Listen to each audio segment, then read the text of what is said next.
ही प्रेम होता। तो फिर अगर हम लोग देखें कि जब झारखंड राज्य का गठन हुआ था, तो उस समय तो जब शुरुआत में बीजेपी की, जब अटल बिहारी वाजपेयी वाली बीजेपी थी, तब तो वहां पे आदिवासी को ही मौका मिला था। लेकिन जब बाद में 2014 में एक तरह से मोदी जी का पदार्पण होता है, तो आप देखिए कि वहां पे किसको मुख्यमंत्री बनाया गया। तो झारखंड में जब इनके पास सत्ता थी, तो जो एक आदिवासी बहुल राज्य था, वहां पे एक आदिवासी मुख्यमंत्री लेके भारतीय जनता पार्टी कहां आई थी। तो जहां पे वास्तविक रूप में शक्तियां हैं, उस जगह तो आप आदिवासी को नहीं बैठाना चाह रहे हैं।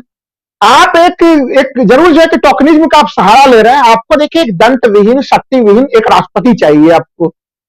और उस कोई ये आरोप ना लगा दे कि आप दंत विहीन, शक्ति विहीन राष्ट्रपति बनाने की पूरे प्रक्रिया में जुड़े हुए हैं, आप संवैधानिक तंत्र को विफल करने के प्रयास में लगे हुए हैं।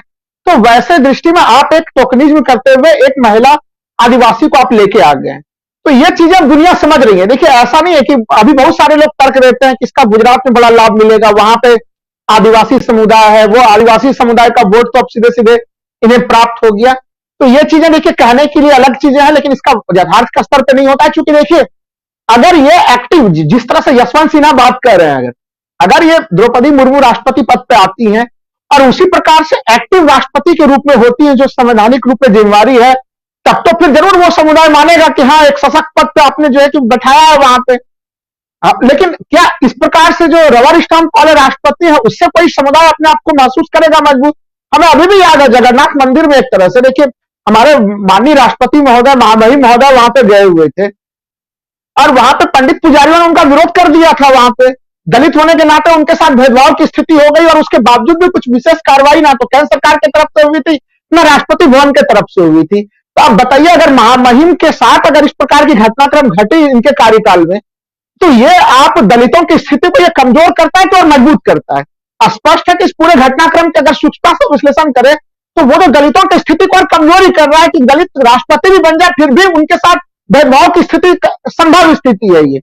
तो आप अगर एक तरह से कमजोर जब पदों पे या पदों को कमजोर करने का प्रयास करते हैं और इस प्रकार की चीजों को आप लाते हैं, तो दरअसल वो उस समुदाय को आप मजबूत नहीं कर रहे हैं, उस समुदाय में भी मैसेज चला जाता है वो, तो इसलिए इसका पॉलिटिकल लाभ तो ज्यादा नहीं मिलेगा।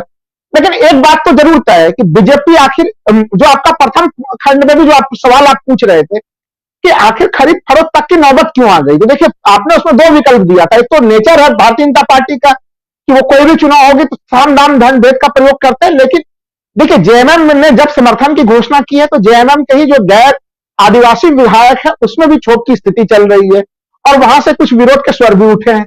इसी प्रकार के कुछ स्वर हम लोग जो है कि देख रहे हैं जदयू की तरफ से भी आ रहा है, वहां पे भी जो है कि एक मत वाली स्थिति नहीं है। और हम लोग देख रहे हैं कि अगर शिवसेना के अंतर भी देख रहे हैं, तो वहां पे भी सारे सांसदों में एक मत की स्थिति नहीं है। तो अलग अलग जगहों पे जरूर जो है कि ठीक है कि संख्या गणित जो है वो लव कुछ अभी हम लोगों को नजर नहीं आ रहा है और संभवतः आसानी से चुनाव जो है वो जीत जाएगी बीजेपी। लेकिन उसके बावजूद भी जो मैं पहले खंड में भी कह रहा था कि बीजेपी 1% भी कोई रिस्क लेने की स्थिति में नहीं है। अगर राष्ट्रपति यशवंत सिन्हा बन गए, तो फिर तब तो फिर प्रधानमंत्री जो अभी अभय दे और अपने आप को मजबूत महाशक्तिशाली शेर को भी जो है कि क्रोधित जो दिखाना चाह रहे हैं, अपने आप को क्रोधित से नुमा जो है हमारे राष्ट्रीय संकेत चिन्हों को बदल के, उन सबके ऊपर 1 मिनट में जो है कि ब्रेक लग जाएगा। कोई भी देखिए हमारा संवैधानिक ढांचा कुछ इस तरह का बना हुआ है कि कोई भी एक संस्था अगर मजबूती से काम करना शुरू कर दे, तो बाकी चेक एंड बैलेंस के प्रोसेस खुद ही ऑटोमेटिक शुरू हो जाते हैं।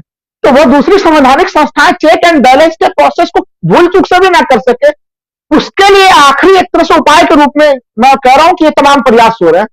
हाँ, बीजेपी प्रयास जरूर करेगी अगले विधानसभा चुनाव में इसका लाभ लेने के लिए, लेकिन बीजेपी अगर वहां पे चुनाव जीतती है, तो हो सकता है कि आपको प्रोपेगेंडा मशीन सुना भी दे इस चीज को कि भाई हमने तो एक आदिवासी महिला को राष्ट्रपति बनाया, उसका हमें लाभ मिल गया। लेकिन जमीनी स्थिति में वहां पर भी वोट पाने के उनके दूसरे कुछ तरीके होंगे, उन कारणों से अंततः बीजेपी को कहीं वोट मिलेगा। तो आज के समय में आप ना तो वो आदिवासी महिला राष्ट्रपति के कारण मिलेगा उनको आगे के विधानसभा चुनाव में, ना तो उनको जो है कि गुड गवर्नेंस के लिए मिलेगा। अगर वो उनको कहीं वोट मिलेगा तो वो केवल और केवल पोलराइजेशन पॉलिटिक्स के लिए मिलेगा, वही उनकी एकमात्र उपलब्धि है, दूसरी उनकी कोई उपलब्धि नहीं। जी, उपलब्धियों की बात है, लेकिन प्रोफेसर अखिल स्वामी जी, ये धर्म, समुदाय,